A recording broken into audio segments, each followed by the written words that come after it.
So continuing with the face, I've added the wedge to the brow here. That's going to be the beginning of the brow ridge. So that's at the glabella coming up, and then we'll have a small brow that'll fall over that eye orbit. And then again, the frontal bone can get placed in this area, and we'll blend all this in later. And so now if I rotate it to the front, it looks kind of odd, but this is the beginning of my face. And structurally, it's gonna read really well as far as up planes and down planes go. So I'm really happy with it in profile. And I'm just going to blend and establish this bridge of the nose really clean up plane, because that's really important to catch the light. The glabella here, I almost lost my little brow. I'm gonna put it back into place there. I'm gonna create another brow on this side, trying to be as symmetrical as I can.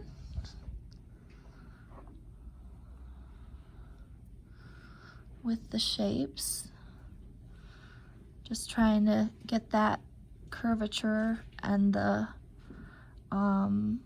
shape of the brow.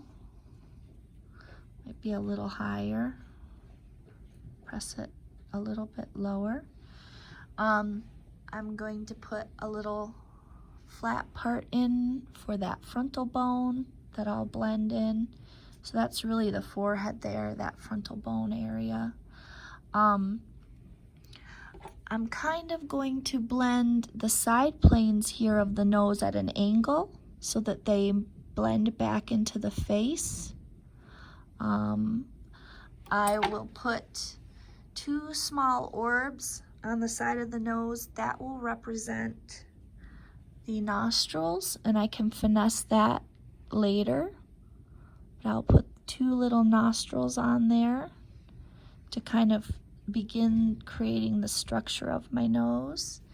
Then I'm going to put, because right now I worked from the profile, so now I need to work from this front view.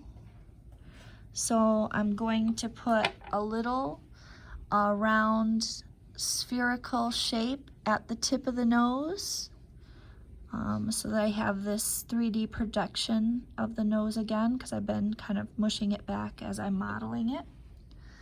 Then I'm going to have 2 side planes that represent, I suppose, where your mustache would grow, and that's going to merge to the face on the side plane, here and here. So imagine that as like a mustache coming in and blending down and back. And that's going to create the philtrum. So these 2 side planes will merge with that little wedge under the nose to create the philtrum. So the septum will come out of the nose here, come down, and create this little divot that we call the philtrum between the lips there. And so that'll start to define the upper lips. We can create, this is the up plane that's going to catch the light on the lip, and then this is the down plane that's going to cast the shadow on the lip as we get more involved in creating the mouth. Here is the, oops, I took the lip off, the lower lip. I'll put that back on. That's the lower lip there. And I can make the space between the lips. I can also add 2 tiny spheres under the lip to support that lower lip. That'll merge into my chin. So here and here, I can create some supports. And this all will have to get blended back in to create the face. and then 2 small spheres will be the eyes. And once I get those in equal shape, I can place them in. You could make slightly almond, or you can make circular orbs. These are 2 different sizes, so let me see. I think that the size on the left is more well suited. So what I'll do is I'll try to take away some from the one that's a little too large. See if I can get a similar size orb for the eyes. Place that in.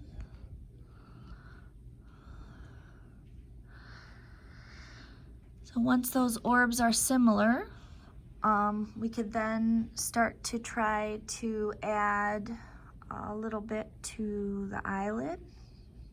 Let me just check my profile view again, see if I'm still happy.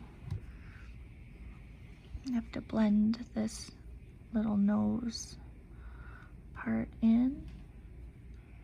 I lost a little detail on the lower lip, but all in all, it's pretty good.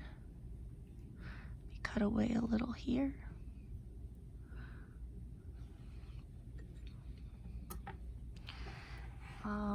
I can also start to add an eyelid in, an upper eyelid maybe. If I get a little piece of clay and start to wrap it around the orb here. I can also do the lower lid. I should maybe do the lower lid first, because the lower lid is overlapped by the upper lid. So if I add this little piece of clay in here and bring it around and up, then when I put on this piece here, I can get a little sense of that upper lid overlapping. And I'll just have to come in. They're too large right now. Press them in and shape them a bit. Get this one pressed in here.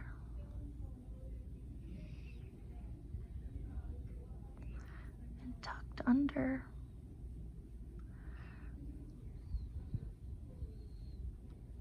This one pressed in here and sculpted over.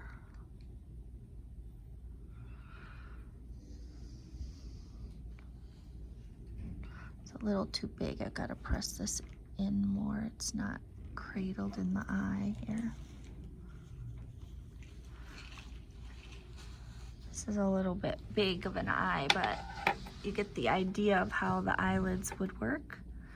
Then I would add a little something here to this top of the eye, and maybe a little bit of a cheekbone here to define the face a bit. And maybe a little squareness to the jaw on the bottom. So then I'd start to smooth the face and I'd have a little more of a likeness. And that's a geometric blocking of the head.